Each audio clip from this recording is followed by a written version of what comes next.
Good afternoon and welcome to New Year, New You.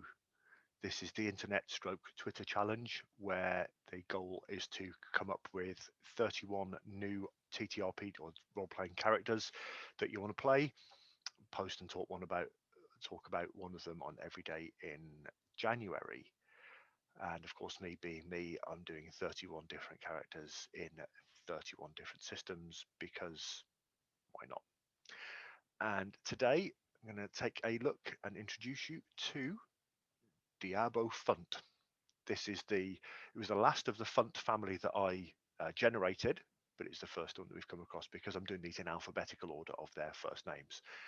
And Diabo is from Earthdawn, third edition. I was going to do first edition, but I couldn't find a PDF of the character sheets. I've got both. The third edition was the one that Mongoose put out, and they did the hardcovers for like £10 each.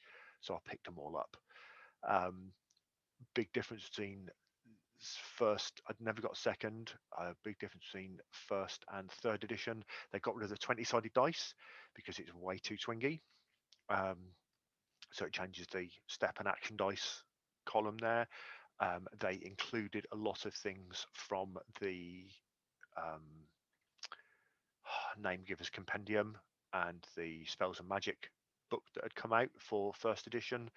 Um, you've got there's a lot more you've got more skills as well as talents, and half magic plays a slightly higher um, role. If you've never dug into Earthdawn, it was a late 80s, early 90s fantasy game from FASA, the people that did Shadowrun, and it kind of tied in with Shadowrun. It was a different system, but it's a post-magical apocalypse game where society has only for the last 100 years or so come out of underground or protected living areas called cares, following an onslaught of astral um, bad guys called horrors that were attracted by um, the name giver race's use of magic,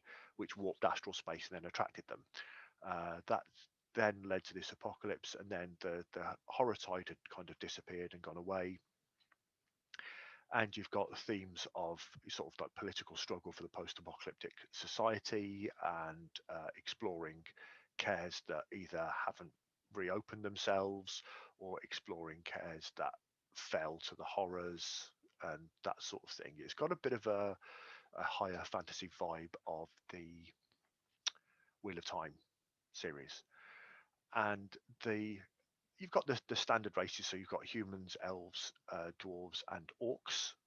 Um, and you also have player trolls, windlings, which are little sort of fairy things, to Scrang, which are like lizard men. They're very flamboyant boatmen and swashbucklers. It's quite an interesting race. And obsidian men, who are like rock people. And it's got a few sort of wonderful things like the way legendary magical items work. You just need to attune to them, and they grow in power with you, rather than a +1 sword then being discarded. Magic items have a history behind them, and you need to learn the history in order for you to satisfy the requirements and weave these stronger threads to them to access the more powerful magic abilities. So it's quite a wonderful little system. Diabo Funt is a sword master. I may possibly have been thinking about a certain Mr. M. Patinkin when I was coming up with him. His name was originally going to be Diego, but I thought no, I didn't want to fall into that one there. Little bit of a few advanced points on top of the standard character because I'm not doing all of these as just straight out the book characters. They've all got a bit of experience under the belts. Um, 2 ranks in melee weapons, 2 ranks in parry. So he's quite a talkative fighter. Swashbuckler. He's a human, so he's got the versatility, talent available, but hasn't used it. The way Earthdawn works is that you've got your disciplines, which are the core jobs. So you've got air sailor, sky pirate, warrior, swordmaster, beastmaster, archer, wizard, illusionist, necromancer. There's 10 or 12 of these different things, and that gives you access to a load of talents, which are skills that you can weave magic through. So if you have melee weapons as a talent, you are better than somebody with the same rank with melee weapons as a normal skill, because you can put your magic through it, and you can spend karma points, which is what separates characters from NPCs. And there is a second page there. So like I say, this is where it's got, I think it's actually on this side, but it's got the skills, whereas in first edition, um, adepts, that's what they're called, adepts, or people that have a discipline, they don't bother with skills because they don't need to, because they've got talents.